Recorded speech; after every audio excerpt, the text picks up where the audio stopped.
రాజన్న సిరిసిల్ల జిల్లా సిరిసిల్ల పట్టణం నుంచి పెద్ద ఎత్తున నేతన్నలు చెలో హైదరాబాద్ కార్యాలయానికి తరలివచ్చారు. వారి డిమాండ్స్ పవర్లూమ్ పరిశ్రమల్లో 10 హెచ్ల వరకు ఉచిత విద్యుత్ అందించాలి. ఆ పైన 4వ కేటగిరీ కింద పరిగణించి 50% సబ్సిడీ అందించాలని అన్నారు. బతుకమ్మ చీరలు లేదా జనతా వస్త్ర పథకాన్ని ప్రవేశపెట్టి సంవత్సరానికి 15 కోట్ల మీటర్లు ప్రభుత్వ ఆర్డర్లు అందించే నేతన్నలకు ఉపాధి కల్పించాలని వారు తెలిపారు. యారన్ డిపో ఏర్పాటు చేసి ప్రభుత్వమే యారన్ సప్లై చేయాలని సంఘాలు సభ్యులు ఒక్కొక్కరికి 10 లక్షల క్యాష్ క్రెడిట్ అందించాలని అన్నారు. బతుకమ్మ చీరలకు సంబంధించి కార్మికులకు రావాల్సిన 2023 సంవత్సరంలో 10% యారన్ సబ్సిడీని అందించాలని తెలిపారు. బతుకమ్మ చీరలు పెండింగ్ బకాయిలు కూడా చెల్లించాలని అన్నారు. వర్కర్ టు ఓనర్ పథకాన్ని వెంటనే పూర్తి చేసి కార్మికులకు యజమానులుగా మార్చి శాశ్వత పరిష్కారం చూపాలని అన్నారు.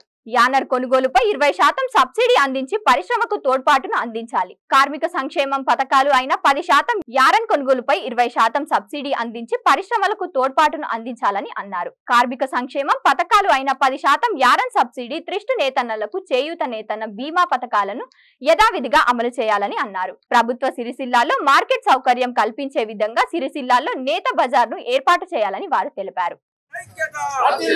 వస్త్ర పరిశ్రమ అనుబంధ సంఘాల ఐక్యత పరిష్కరించాలి. వస్త్ర పరిశ్రమ సమస్యలను కల్పించాలి. నేతన్నలకు ఉపాధి కల్పించాలి.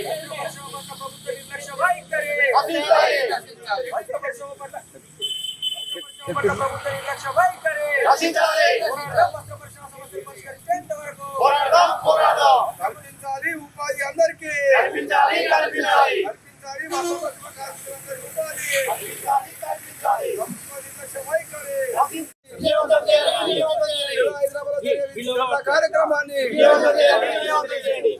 హైదరాబాద్ లో కార్యక్రమాన్ని నేతల ధర్నాను హైదరాబాద్ లో నేతల ధర్నాను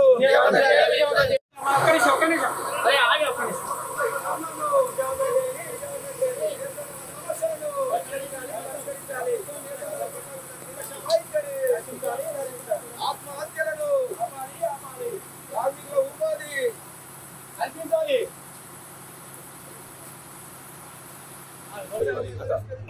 పరిష్కరించాలి.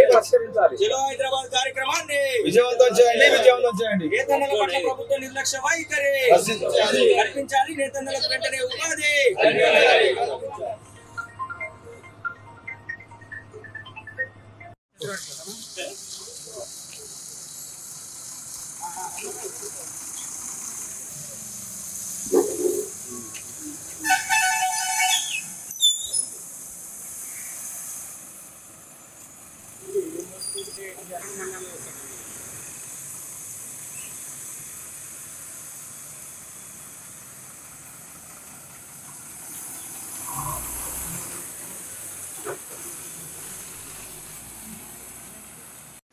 ఈరోజు సిరిసిల్ల వస్త్ర పరిశ్రమ సమస్యలు పరిష్కరించాలని ఇక్కడ ఉన్న ప్రధాన సమస్యలు ఏవైతున్నాయో పవర్ సమస్య, ఆ పవర్ సంబంధించింది 30 కేటగిరీ కేటాయించడం, 4th కేటగిరీకి ఉంది సబ్సిడీ కొనసాగించడం తొలగించి మరి 30 కేటగిరీ కేటాయించడం వల్ల ఇక్కడ 8.5 యూనిట్కి ఛార్జీలు విధించడం వల్ల మొత్తం పరిశ్రమ మూతపడే పరిస్థితి నెలకొంది. దాంతోపాటు గతంలో ఇచ్చిన ప్రభుత్వ ఆర్డర్లు మొత్తం బతుకమ్మ చీరలు బంద్ చేయడం వల్ల ఇక ఏకాఏకీ కార్మికులకు ఉపాధి పోయింది. మరి దానివల్ల ఫలితంగా ఇప్పుడు ఉపాధి లేక మరి చాలా మంది కార్మికులు 10 మంది కార్మికులు ఆత్మహత్య చేసుకున్నారు. 7 నెలల పని లేదు, తీవ్ర ఇబ్బందులు కూడా అయితే ఉన్నారు. వెంటనే ఈ సమస్యలు పరిష్కరించాలని ఈరోజు చలో హైదరాబాద్ కార్యక్రమాన్ని ఇందిరా పార్క్ వద్ద ధర్నా కార్యక్రమం నిర్వహిస్తా ఉన్నాం. మరి ఇప్పటికైనా ప్రభుత్వం స్పందించి గత ఎన్నో రోజుల నుంచి ఇక్కడ నేతలందరూ పెద్ద ఎత్తున ఆందోళన చేస్తూ ఉన్నారు. మరి వాళ్ళ సమస్య ఇప్పటికైనా పట్టించుకోలేదు. ఇప్పుడు మరి ఈ ధర్నాతోడైనా ప్రభుత్వం మరి పట్టించుకోవాలి, ఇక్కడ సమస్యలు పరిష్కరించాలని డిమాండ్ తోటి ఈరోజు ధర్నా కార్యక్రమం నిర్వహిస్తాను. ప్రభుత్వం ముఖ్యమంత్రి స్పందించి కక్ష సాధించి ధోరణి కొనుక్కోకుండా మరి ఇక్కడ వస్త్ర పనులు కాపాడాలని నేతలను రక్షించాలని వాళ్ళకు ఉపాధి కల్పించాలని డిమాండ్ చేస్తా ఉన్నాం.